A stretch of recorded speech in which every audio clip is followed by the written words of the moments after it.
Арыбаңыздар, эми мындан ары митингке чыгаарда мыйзамды жакшылап карап коюңуздар. Себеби жаңы баш мыйзамда бийликти эч бир адам ээлеп ала албайт деген берене кирди. Коомдук талкууга чыккан жаңы баш мыйзамдын долбооруна бийликти күч колдонуп басып алууга жол берилбейт деген норма киргизилди. Конституциянын 5-беренесинин 2-абзасында элдин эч бир бөлүгү, бир да бирикме, бир да адам мамлекетте бийликти өзүнө ыйгарып алууга укуксуз. Мамлекеттик бийликти узурпациялоо өзгөчө оор кылмыш болуп эсептелет деп жазылган. Бийлик демекчи, муфтийлик кызмат эмне мынча талаш десе, көрсө ал жакта да чоң каражаттар айланып жаткан тура. Насыяга акча берүү, пара берүү күнөө деп элге насаат айткан муфтий ошол насыя пара боюнча суракка чакырылып, камакка алынганы талкуу жаратты. Буга чейин муфтияттын башкы эсепчиси УКМКнын кызматкерлерине ири өлчөмдө пара берүү фактысы боюнча иш козголуп, сотко чейинки териштирүү иш жүрүп жаткан.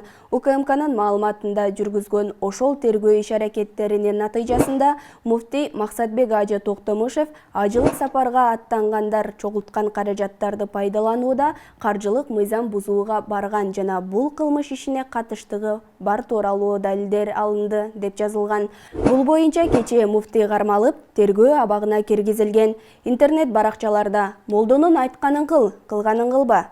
Мечитке демек садага битир бербеш керек.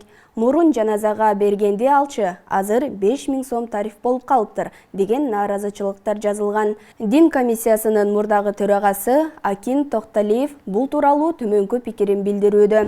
Эскерте кетсек, ажылыкка барууга Кыргызстанга 5500 квота берилет. Мурда Кыргызстан аркылуу ошол квоталарды пайдаланып, башка мамлекеттин жарандары ажылыкка барганы боюнча да муфтиятка нааразычылыктар айтылган. Интернет дүкөн аркылуу баңгизат сатып жүргөн жаран кармалды. Кыргыз Республикасынын Ички иштер министрлигинин баңгизаттарды мыйзамсыз жүргүзүүгө каршы күрөшүү кызматынын атайын жүргүзгөн операциясында Баш калаада 37 жаштагы тургуну онлайн режимде баңгизаттарды сатуу менен алектенип жүргөн жеринен кармалды. Интернет дүкөндө товардын салмагы жана баасы жөнүндө маалымат жайгаштырылган. Бул тууралуу Ички иштер министрлигинин маалымат кызматы кабарлады. Ал баңгизаттарды мыйзамсыз сактаган, таңгактаган жана атайын жабдылган жашыруун жайларга жайгаштырган, каражаттын келишин көзөмөлдөгөн, акча электрондук капчыктарга жана банк карталарына түшүп турган. Сатуучу менен сатып алуучулар бири-бири менен интернет аркылуу гана байланышкан деп айтылат билдирүүдө. Эми дүйнөдөгү кызыктуу жаңылыктарга токтолсок, 20 жыл дарыгерлерди окутуу үчүн колдонулган скелеттен гитара жасалды.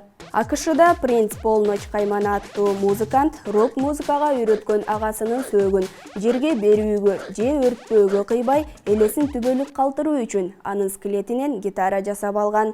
Музыканттын айтымында жол кырсыгына кабылып каза болгон агасы сөөгүн илимге арноону керес кылган. Скелет 20 жыл бою дарыгерлерди окутуу үчүн пайдаланып, кийин жакын туугандарына өткөрүлүп берилген. Бул тууралуу Российская газета маалымат булагы жазып чыкты. Негизи тирүүлүктүн өзү чоң бакыт. Жүрөк оорусун алдын алуу азык кайсы экенин билесизби? Кадимки анар жүрөк оорусун алдын алып, ичеги карындын иштешин жөнгө салаарын америкалык дарыгер-диетологдор айтып чыгышты. Бул тууралуу РИА Новости жазып чыкты. Диетологдордун айтымында анар клетчаткага бай азык, ошондой эле клетчатка тамак сиңирүүнү жакшыртып, ич катуу көйгөйүн алдын алат. Кан басымды да ылдыйлатып, инсульттун алдын алууга жардам берет деп айтылат маалыматта. Адистер анар кант диабетинин 2-тиби менен жабыркап жүргөндөргө да жардам берерин айткан.